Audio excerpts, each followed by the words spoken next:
Драги гледачи и слушатели, ја најавуваме новата дневна емисија на Адвентистичкото радио Глас на надежта, извор на надеж, секој вторник и четврток со почеток во 9 часот.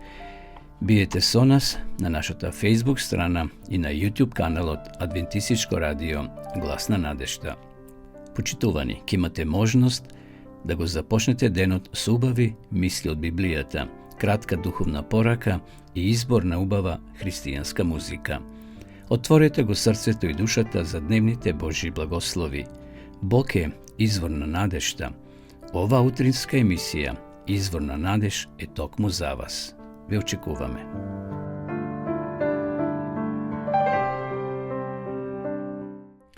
Почитувани гледачи, драги пријатели, поздрав од студиото на Адвентистичко радио Глас на надеж од Кавадарци.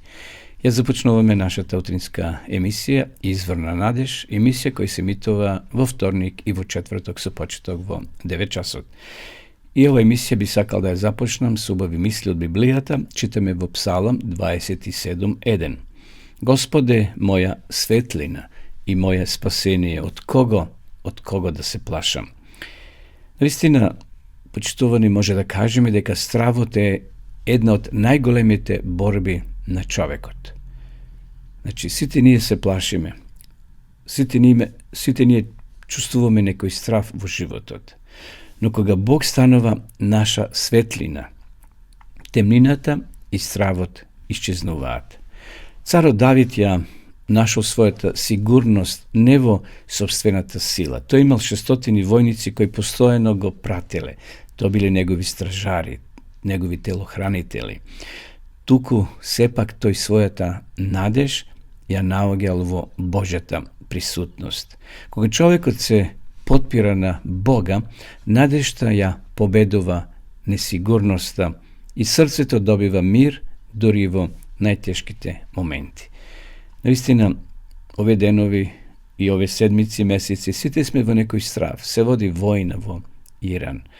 Украина, Русија, се уште повеќе години војната се води непрестанала. Стравот е секој ден. Меѓутоа, царот Давид денеска ни упатува совет. Тој вели: Господе, мојата светлина и моје спасение, од кого ќе се плашам? Нека навистина и денеска Бог биде, драги гледачи, наша сигурност, наша светлина и наше спасение. Одеме сега да ја слушнеме молитвата Оче наш. Оче наш, кој си на небесата, да се свети името Твое, да дојде царството Твое, да биде волјата Твоја како на небото, така и на земјата. Лебот наш насушен дај ни го денес, и простини ги долговите наши, како што им ги проштаваме и ние на нашите должници. И не воведи во искушение, но избави не од лукавиот, зашто Твое е царството и силата и славата во сите векови. Амин.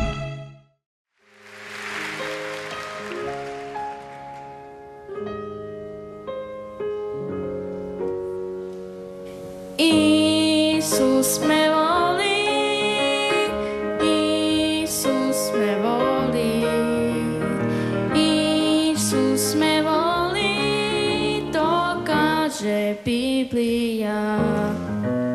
Знам да Исус воли ме, кад ме гледа смеши се.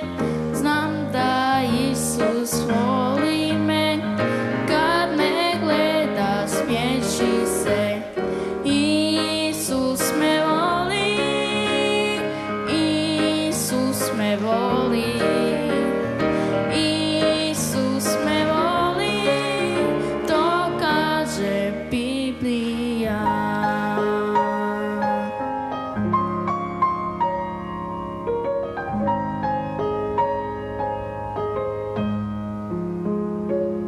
Ко мало деца, увijek sanjali smo mi da dobijemo dar za rođendan.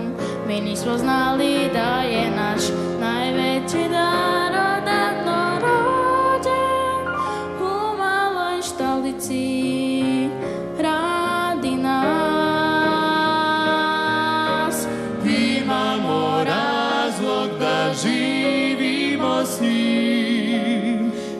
imamo razlog jer je Božji on sin, što bio je raspet na križu zbog nas i donio svima je spas.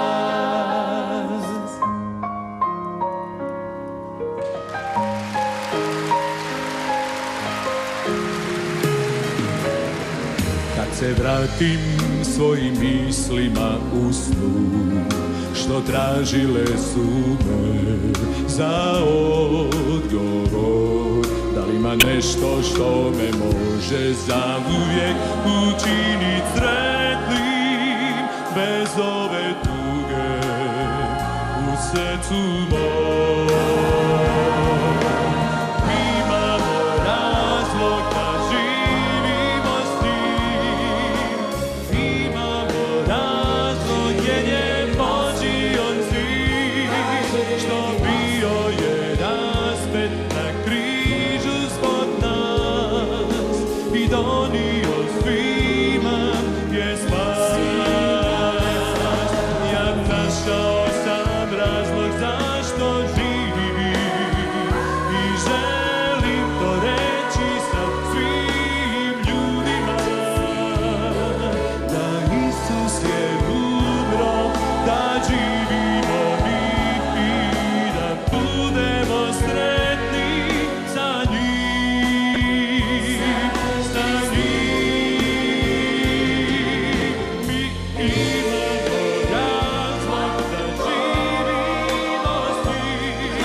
Исус влегува во Ерусалим и ја проколнува смоквата, го чисти храмот, препорачува вера, молитва и проштавање. Ја брани својата власт. Глава 11. И кога се приближи до Ерусалим во Витфагија и Витанија при Раонската гора, испрати Исус двајца од учениците и им рече: Одете во селото што е наспроти вас, па штом влезете во него, ќе најдете врзано осле што ниеден човек не го јавал. Одврзете го и доведете го. И ако ви рече некој, зошто го правите тоа, кажете дека му е потребно на Господа и тој веднаш ќе го прати тука. Тие отидоа и го најдоа ослето врзано за портата однадвор, на раскрсницата и го одврзаа. И некој од оние што стоеа таму им рекоа: Што правите? Зошто го одврзувате? А овие им одговорија како што им беше заповедал Исус и тие ги оставија. И го доведоа ослето при Исуса, ги гладоа врз него алиштата свој и он седна на него. И мнозина ги постилаа своите облеки по патот, а оние што одеа пред него и по него викаа и велеа: Осана, благословен е кој иде во името Господово. Благословено е царството на нашиот татко Давида, кое иде во името Господово. Осана во висините. И влезе Исус во Ерусалим и во храмот, растеда се, па како веќе беше доцна излезе и отиде со 12 во Витанија, а утредента кога излего од Витанија, он огладне. И кога оддалеку виде една смоква покриена со лисја, се приближи, не би ли нашол нешто на неа, но кога се доближи до неа, не најде ништо освен лисија, оти уште не беше времето за смокви. И кога одговори, Исус и рече: Од сега никој довека да не вкуси плод од тебе. И го чуја тоа учениците негови. И пак дојдоа во Ерусалим. Кога влезе Исус во храмот, почна да ги пади оние што продаваа и купуваа во храмот и им ги преврти масите на менувачите и столовите на оние што продаваа гулави. и не позволуваше никој преку храмот да пренесе каков и да било сад. И ги поучуваше велејки: Не е ли напишано: Домот мој, дом за молитва на сите народи ќе се нарече, а вие го направивте како разбойничко гнездо. И кога го чуја тоа, книжниците и првосвештениците гледаа како да го погубат, зашто се боеја од него, оти сиот народ се восхитуваше на неговото учење. А кога се стемни, он излезе надвор од градот. Утредента, минувајќи, ја видоа смоквата исушена од корен. И кога се сети, Петар му рече: Рави, погледај, смоквата што ја проколна се исушила. А Исус им одговори и рече: Имајте вера во Бога. Оти вистина ви велам, ако некој рече на оваа планина: Дигни се и фрли се в море, и не посомни во срцето свое, а поверува дека ќе биде како што рекол, ќе му се исполни што и да каже. Затоа ви велам, се што ќе побарате во молитва, верувајте дека ќе го добиете и ќе ви биде. И кога стоите на молитва, проштавајте. Ако имате нешто против некого, па и вашиот небесен Отец да ви ги прости вашите гревови. Ако ли пак вие не проштавате, и вашиот небесен Отец нема да ви ги прости гревовите ваши. И пак дојдоа во Ерусалим. А кога одеше низ храмот, се приближија до него првосвештениците и книжниците и старешините, па му рекоа: Со каква власт го правиш тоа и кој ти ја дал таа власт да го правиш тоа? Исус им одговори и рече: Ке ве прашам и јас за нешто и одговорете ми, тогаш и јас ке ви кажам со каква власт го вршам тоа. Крштавањето Јованово од небото ли беше или од луѓето? Одговорете ми. А тие си мислеа во себе и велеа: Ако кажеме од небото, ќе рече: Па зошто не му поверувавте? Но ако кажеме од луѓето, се плашеа од народот, зашто сите го сметаа Јована за вистински пророк. И кога му одговорија, на Исуса рекоа: Не знаеме. А Исус им одговори и рече:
Дали Бог е праведен?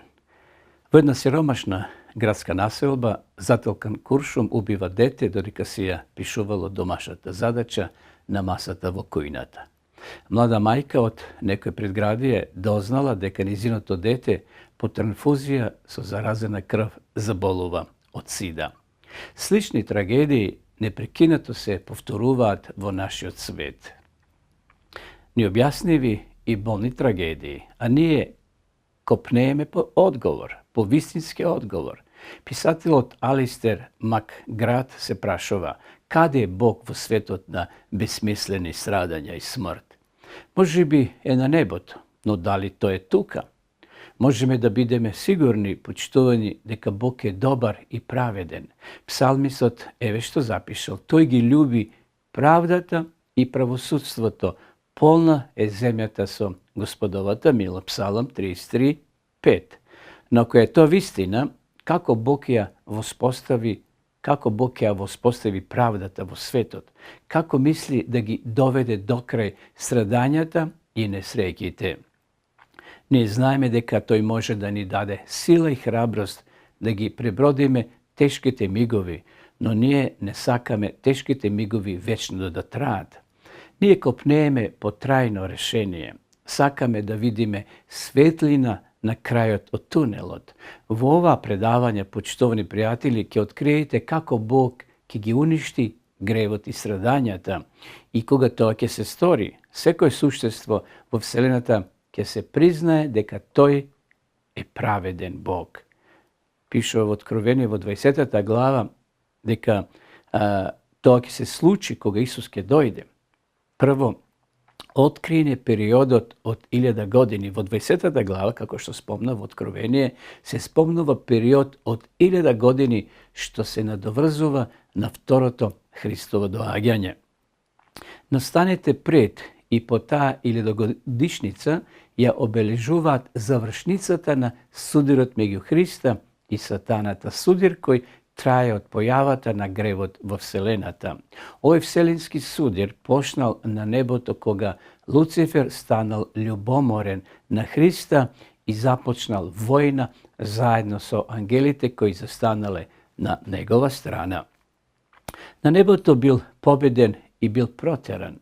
Судирот продолжил на земјата најпрво во Едемската градина, а потоа низ вековите на човечката историја што следеле, се додека не дошол до она клучна точка кога ѓаволот ги потикна луѓето да го распнат Христос. Да подсетиме дека за овој настан во една сиромашна градска населба Заталкан Куршум убива дете, додека се ја пишувало домашната задача на масата во кујната. Млада мајка од некој предградие дознава дека низиното дете по трансфузија со заразена крв заболува од сида. Судирот, почитувани пријатели, ќе кулминира на крајот на периодот од 1000 години, кога нашиот грешен свет ќе биде очистен и вратен под Христова власт. Откровение 20 глава кажува дека постојат две воскресенија. Првото на почетокот, а второто на крајот на периодот од 1000 години. Кого Бого крева од мртвите при првото воскресение на почетокот од 1000 годишницата? Еве што пишува: блажен е и свет оној кој има дел во првото воскресение, над овие втората смрт нема власт, туку ќе бидат Божи и Христови свештеници и ќе царуваат со него 1000 години. Откровение 20 глава 6 стих. Блажен е и свет секој оној кој ќе го прифати Исуса како Спасител и ќе воскресне при првото воскресение од своите гробови. Сите тие се воскреснати за да можат да царуваат со Христа во текот на 1000 години. Затоа и ќе бидат вратени во живот на почетокот на тој период. Кој ќе воскресне при второто Христово воскресение на крајот од 1000 години? Еве што пишува: а другите мртовци не оживеа додека не се наврши 1000 години. Откровение 20 глава 5 стих. Изразот другите мртовци може да се однесува само на безбожниците, зашто праведните, оние кои се спасени со вера во Христа, се вратени во живот на почетокот од 1000 годишницата. Така периодот од 1000 години е обележан со две воскресенија. Со воскресението на праведниците на почетокот и со воскресението на грешниците или неправедните на крајот. Воскреснатите при Христовото доаѓање, кои се тие? Првото воскресение, воскресението на праведниците, се случува при второто Христово доаѓање, зашто самиот Господ на заповед при глас на архангел и при Божја труба ќе слезе од небото и мртвите, приметите, мртвите во Христа ќе воскреснат прво. Потоа ние живите, ние кои останавме, ќе бидеме грабнати заедно со нив на облаците во воздух, во пресет на Господа, и така за секогаш ќе бидеме заедно со Господа. Затоа утешувајте се еден со друг со овие зборови, пишува апостол Павле во Прво Солуњаните 4:16-18. Дали Бог е праведен, почитувани? Кога Исус повторно ќе дојде на земјата, ќе воскресат мртвите во Христа и ќе ги земе заедно со живите праведници на небото, пишува Јован во 14 глава од 1 до 3. Во тој миг Исус ќе ги преобрази сите праведници и ќе им дарува беспратност и повеќе нема да бидат подложни на болест, на старење и смрт, вели апостол Павле во 1 Коринтијаните во 15 глава.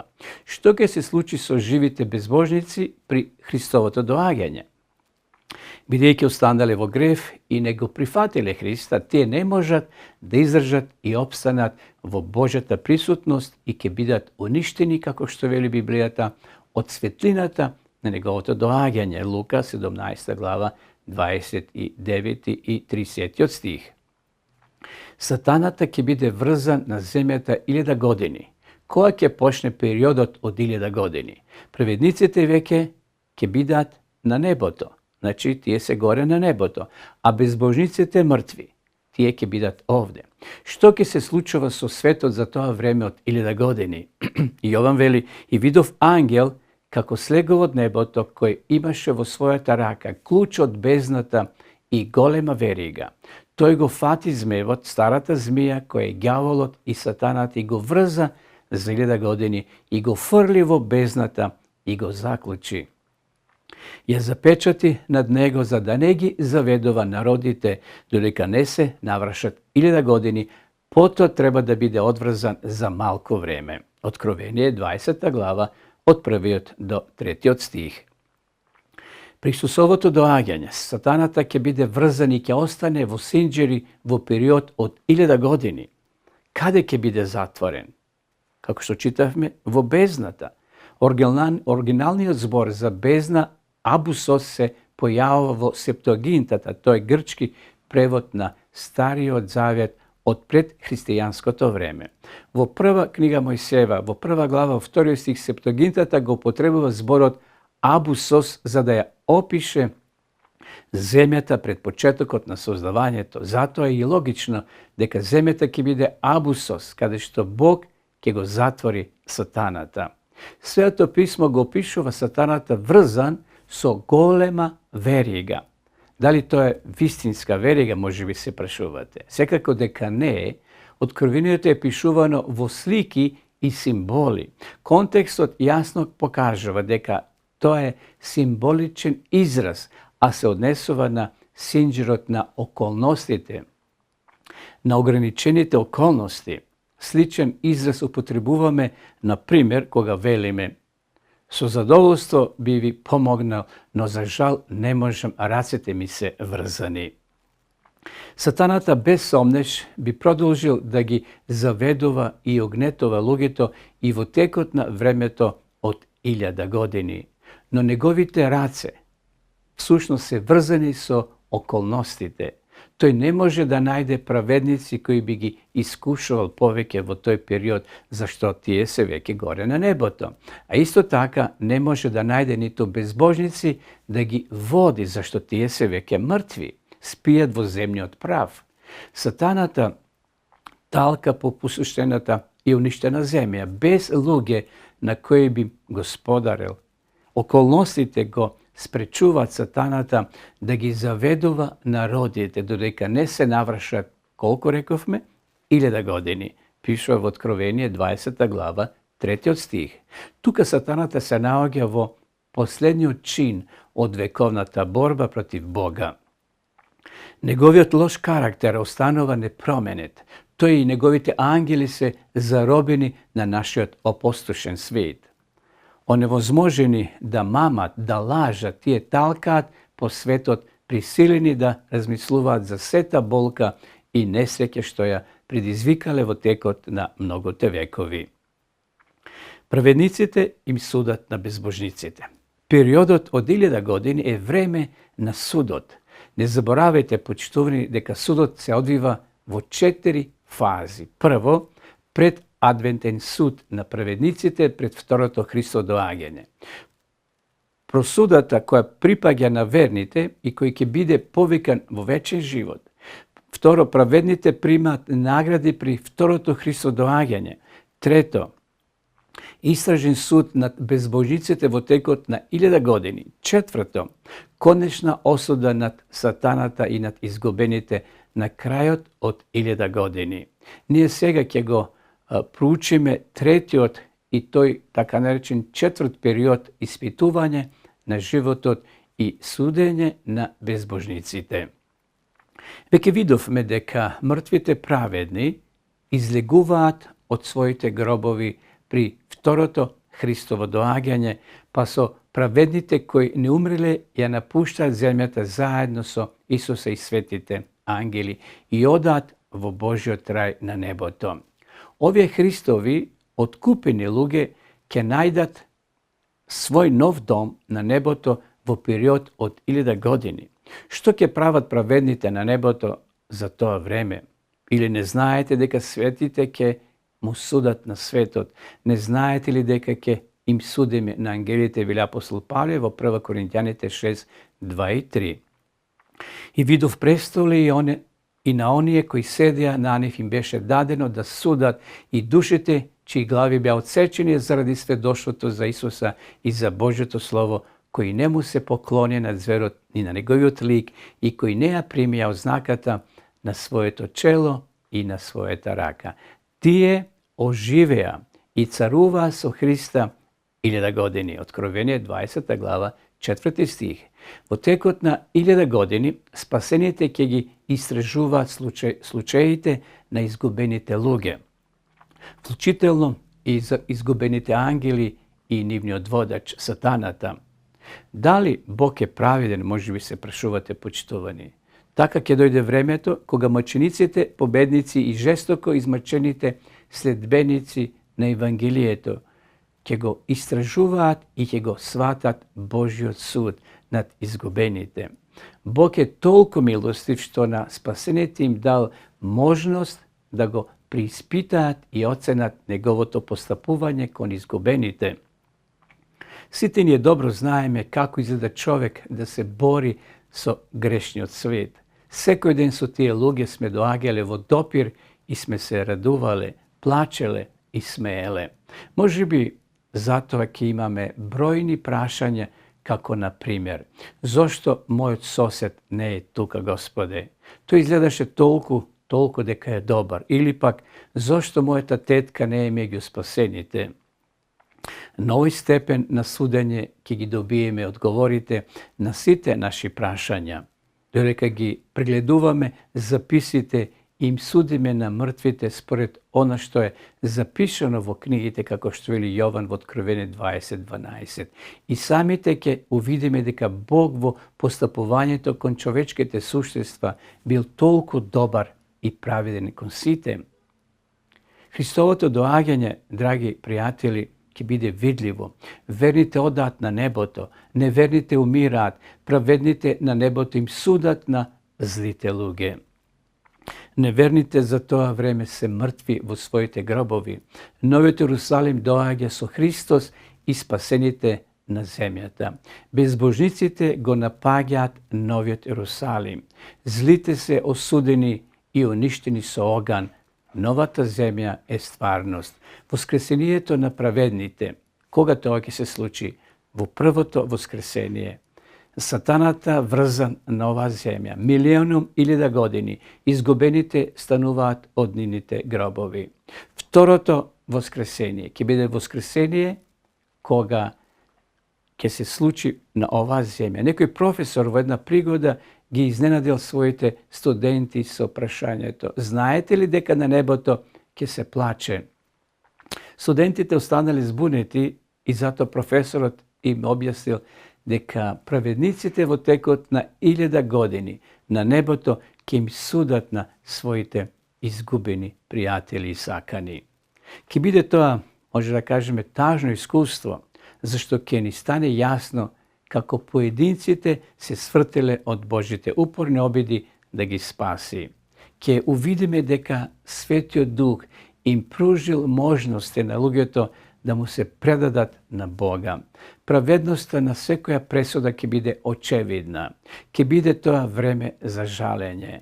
Но Бог ветува дека ќе ја преболиме секоја трагедија, ќе ја избрише секоја солза од нашите очи, пишува во Откровение 21:4.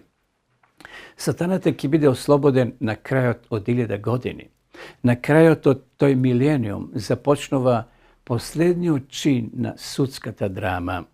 Тогаш јас, Јован, го видов светиот град, Новиот Јерусалим, како слегува од небо, од Бога, стокмен како невеста, која е украсена за својот маж, пишува во Откровение 21:2.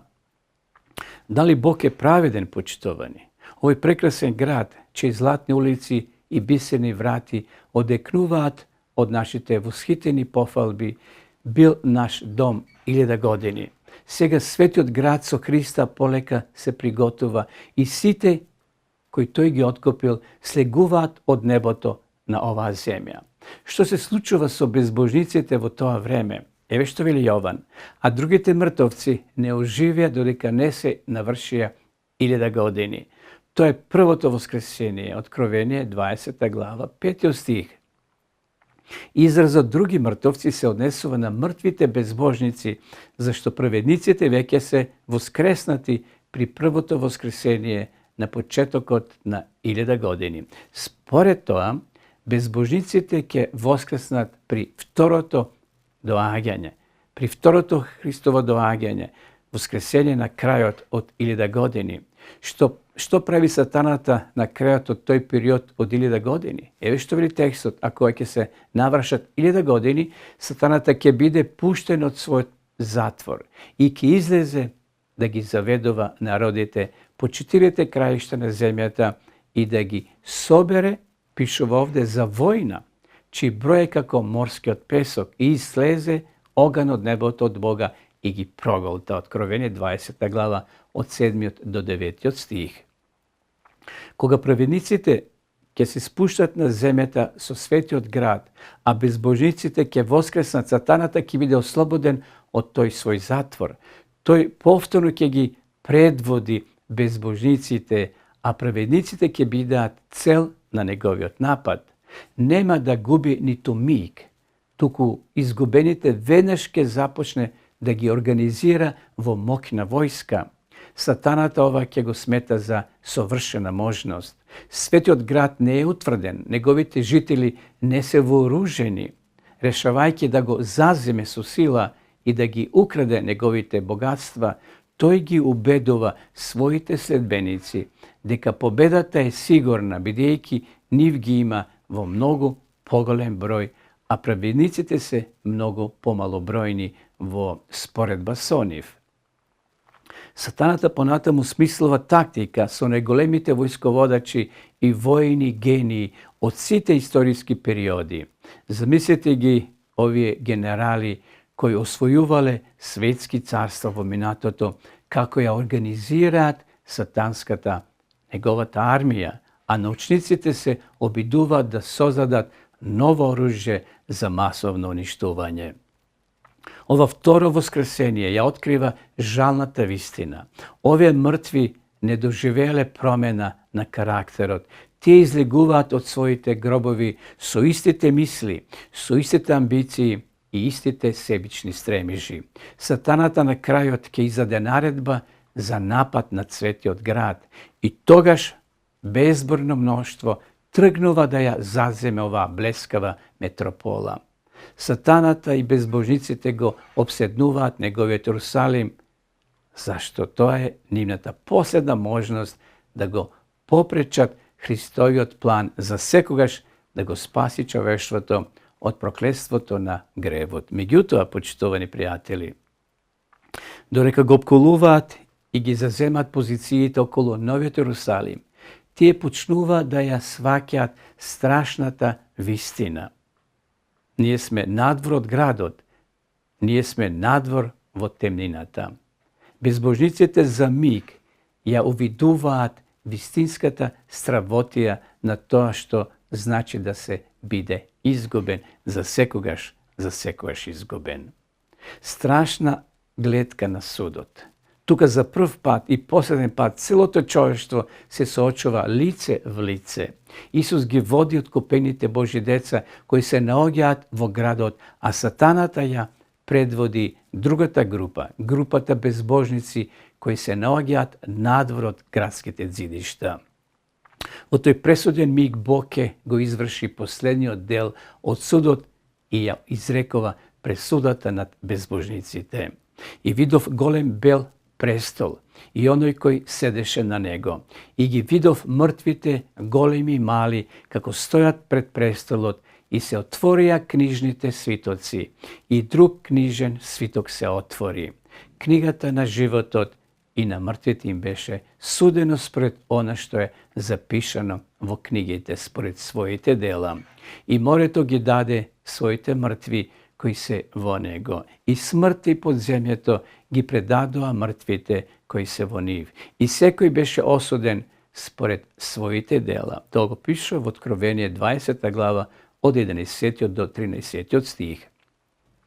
Додека изгубените стојат пред престолот на правдата, пред нив се отвара целиот нивен живот.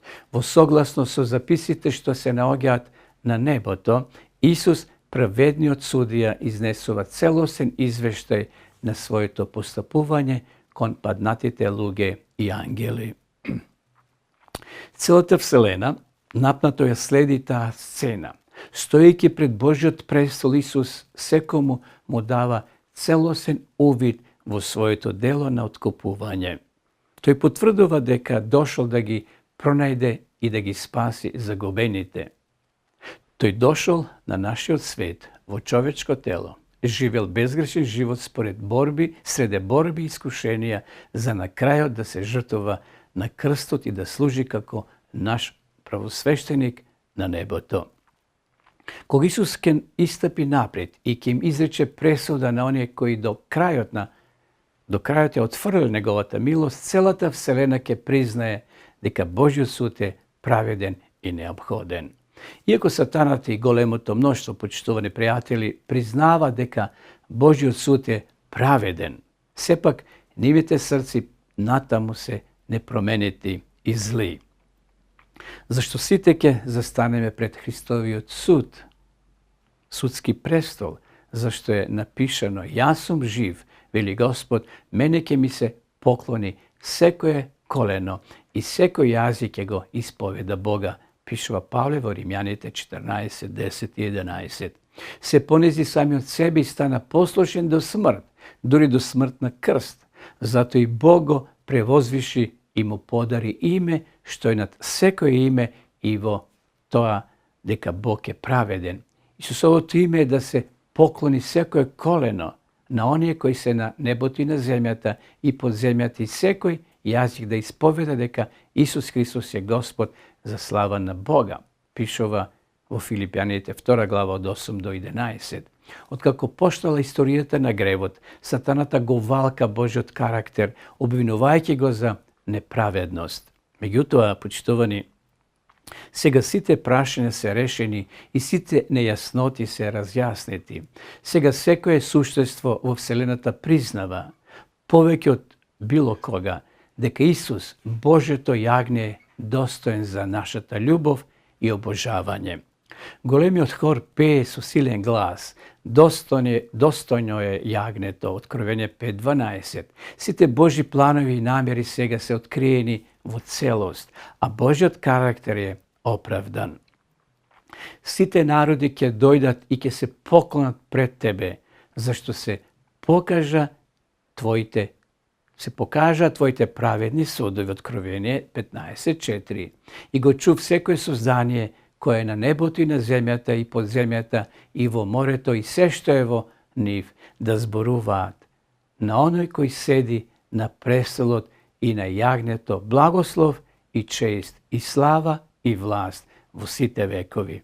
Откровение 5 глава 13 стих.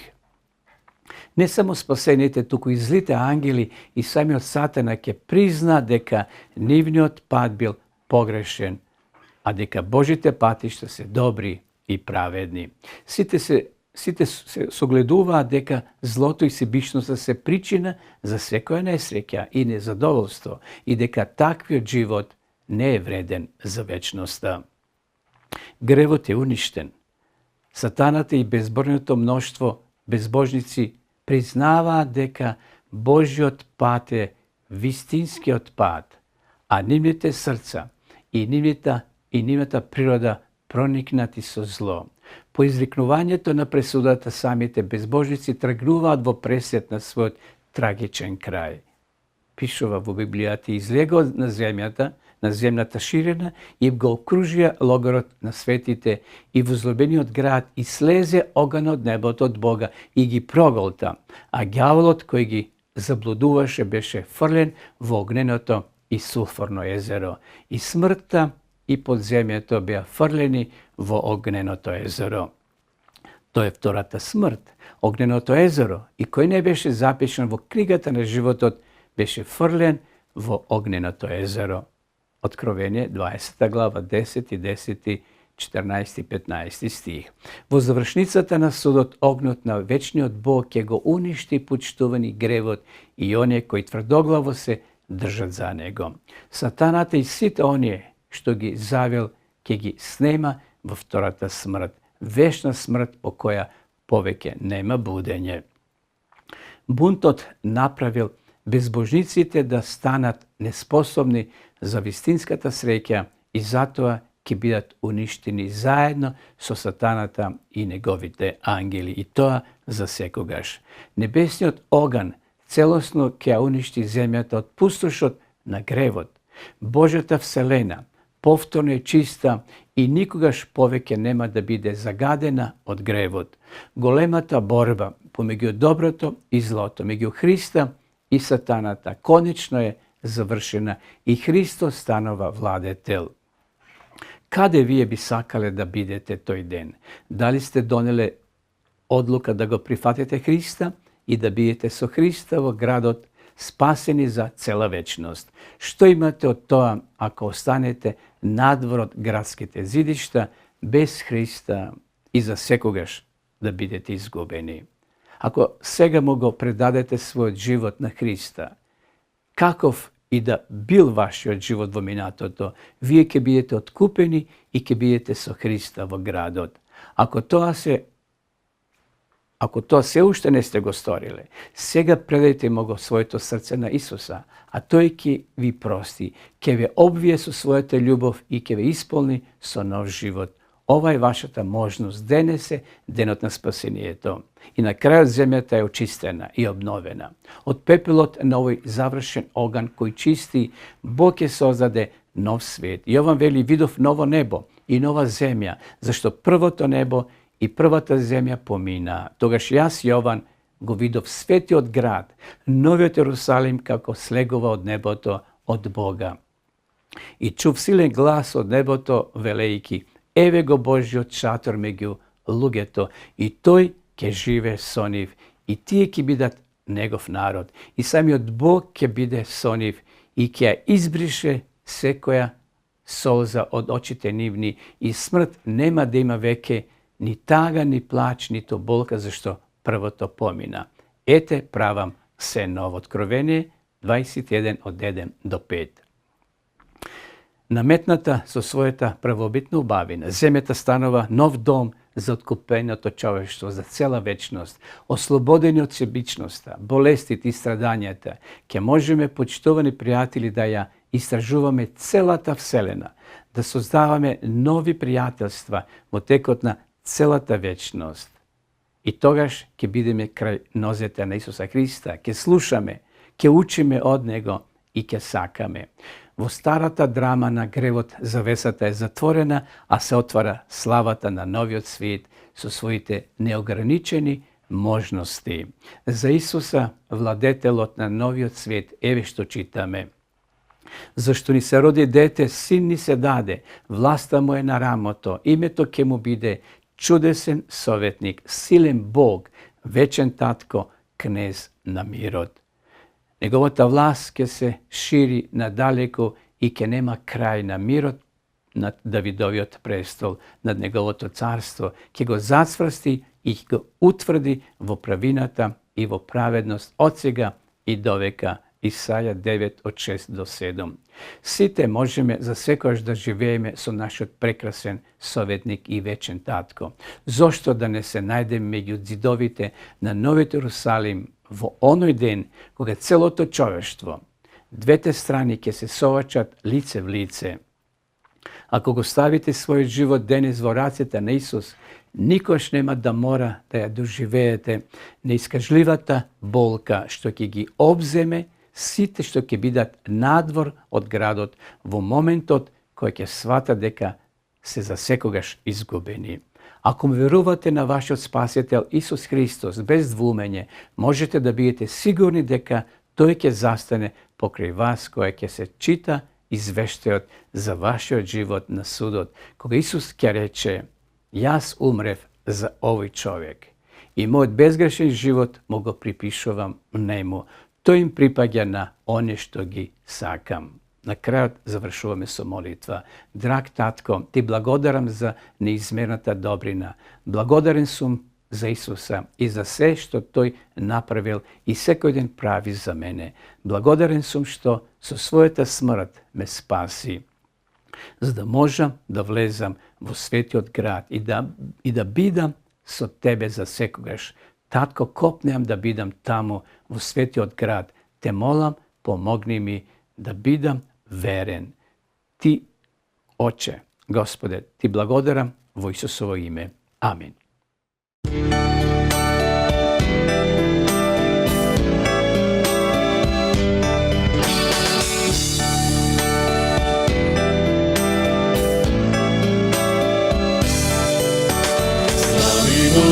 Душо моја, прекрасното име Исус, се што ти направи добро, не го заборавај.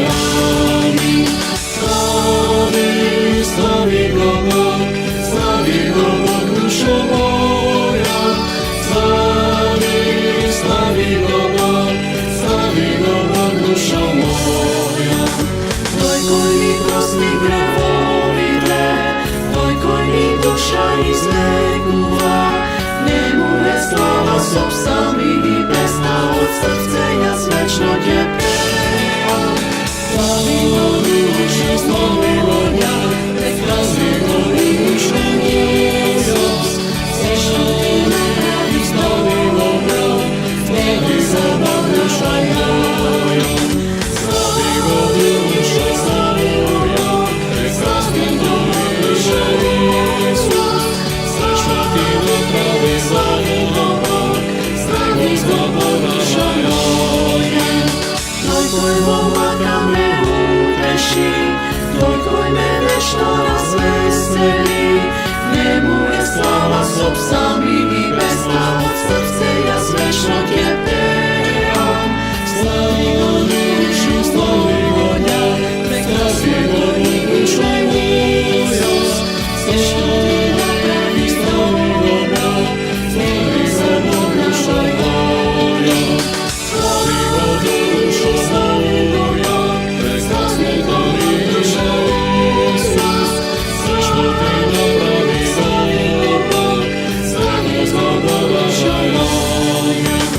Тој кој од смртта ме избави, тој кој ме чува и ден и ноќ, нему е слава со псалми и песна од срце, јас вечно ќе пеам.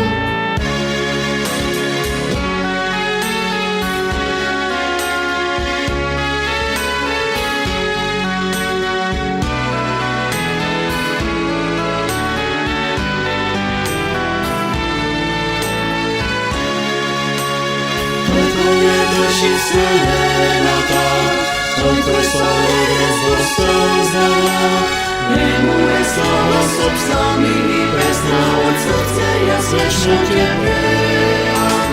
Слави го душу, слави го ја, прекрасни го душа Исус, се што ти направи, слави го ја, слави за Бог душа моја. Слави го душа, слави го ја, прекрасни го душа Исус, се што ти направи, слави го Бог, секој за Бог душа моја.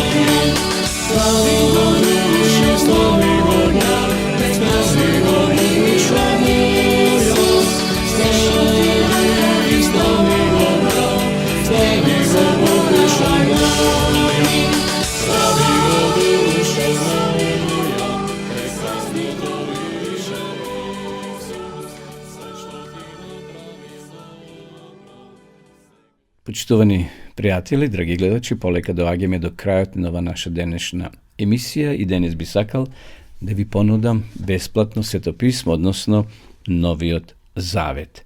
Значи, еве го Новиот Завет, ново издание, динамичен превод, со фусноти, со многу објаснувања. Значи, сите вие кои сакате да имате ова бесплатна книга, дел од Библијата, Новиот Завет, пишете ни на нашата адреса, односно на нашиот телефон, а ние бесплатно ќе ви ја испратиме или нашите соработници ќе ви ја донесат до вашата домашна адреса. Значи, слободно пишете ни порака на мобилниот број 077 819-828. Доколку сакате подлабоко да изучувате Библијата, ви нудиме бесплатен курс Дописната библиска школа, Библијата зборува.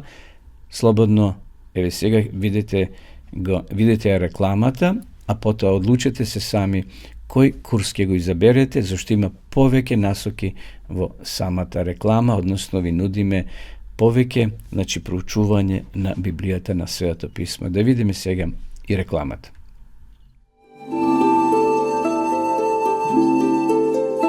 Почитувани пријатели, доколку сакате да ја изучувате Библијата, имате изворедна прилика тоа да го сторите преку онлайн веб страницата на Библијата зборува. Оваа веб страница е креирана за да ви обезбеди сеопфатно, организирано и темелно проучување на Библијата. Курсевите се бесплатни и без обврски. Можете да го следите во кое било време, тогаш кога вам ви одговора.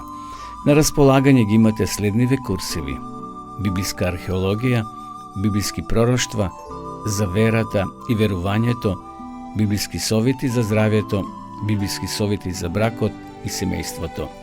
Запознајте ја Библијата, Светото писмо на Стариот и Новиот Завет преку курсевите на интернет или во печатена форма.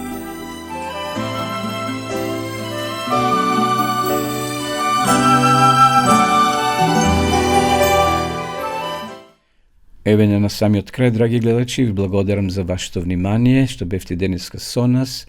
Би сакал да ви посакам секое добро во деновите кои се пред нас. Господ нека не чува и нека тој биде извор на нашата надеж. Се гледаме во наредната емисија.